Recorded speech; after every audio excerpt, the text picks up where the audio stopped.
So we're going to attempt something this weekend.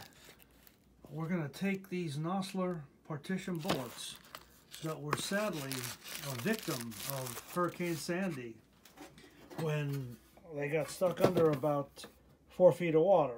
You can see the condition of the boxes in. There's a little bit of corrosion here, there's a little bit of copper fouling. And so what I'm going to attempt to do is use this LYMAN Tumbler to clean these up.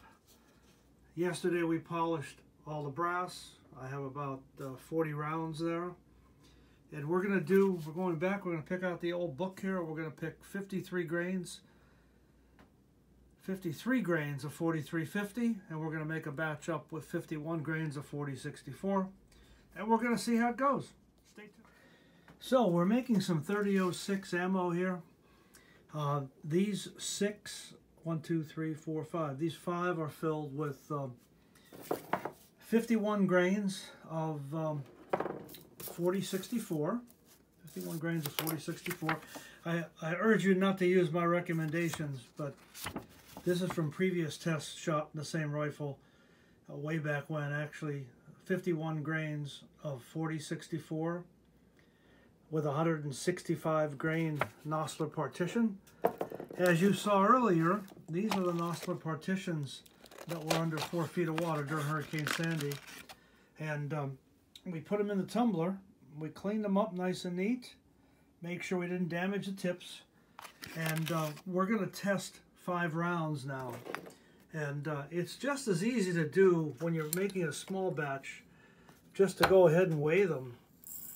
And if you have it set, you don't bump it, and you know that it's the right amount.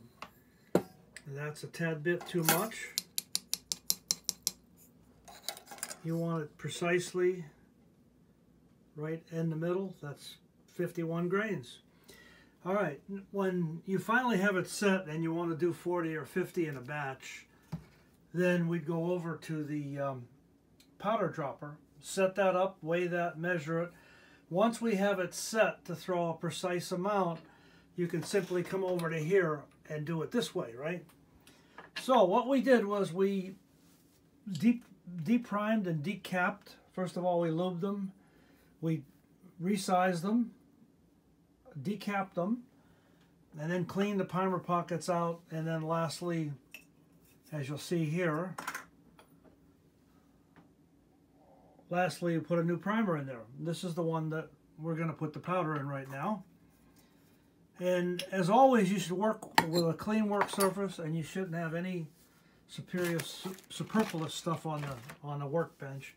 But once we're done dumping this, once we're done putting this charge right in here, do it nice and slow so it doesn't clog.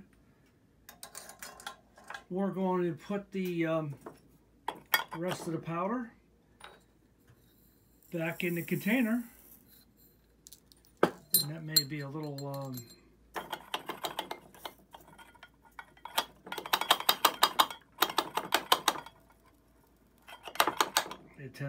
can't pour it in there too fast, but put the rest of the powder away, cap it up. Always store your powder in a safe place. The next step we're going to do is with the bullet seating die, and I have one here I've already measured. I actually had a couple from years ago. This is a dummy round. What does it say? 30-06 Nosler partition, 165 grain, and it says overall length 3.320. Now, because it's got paper wrapped around this, I'm not going to be able to put it in the die.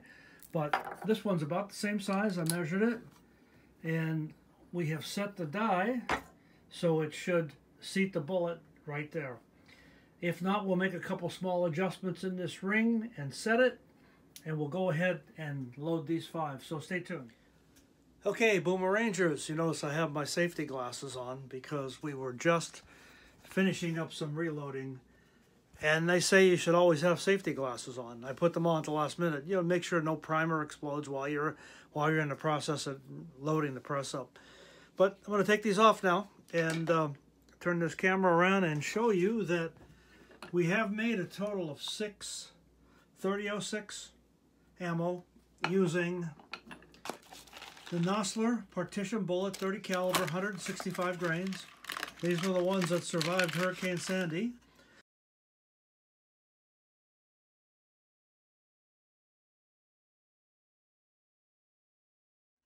We polished them up using the LYMAN Turbo. We put in 55 grains of 4064. After we got done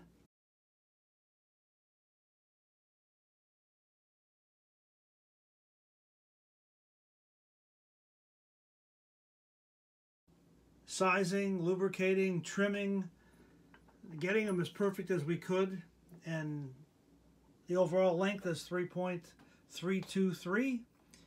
We'll actually try these soon. We'll chamber them in the rifle, basically just to make sure they chamber, right? Usually what you want to try to do is not quite put the bullet all the way up against the lands, but you want a little bit of a jump. Sometimes you'll take a candle and you'll blacken the top of the bullet. You'll put it back in and see if it engages the rifling. If it engages the rifling, which they call lands, then you want to seat the bullet a little deeper. But you always shake it, make sure the powder's in there. You know, double check it, look in there with a flashlight to make sure the powder's in there before you seat the bullet. And once again, I don't want you to follow this recipe, but in my particular Winchester Model 70, the 51 grains of 4064 with this particular bullet and a standard large rifle primer is perfect. What we'll do now is I'll go to the range and we'll test these. We'll make up a little label, put these in a Ziploc bag, take these to the range and shoot these at 50 yards, see how high they're hitting, see what type of group we can get.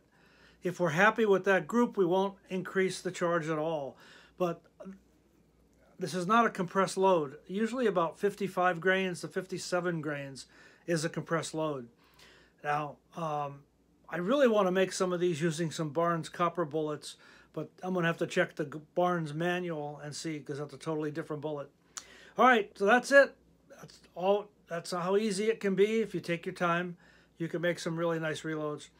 You know, they're getting $2, $3, $4, $5 a shell now, depending on the caliber.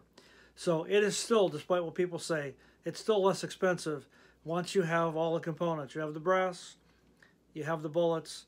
The primers are still hard to get, and they're still 10 cents a piece. But that's the way it goes, folks. See you soon. See you at the range. Thanks.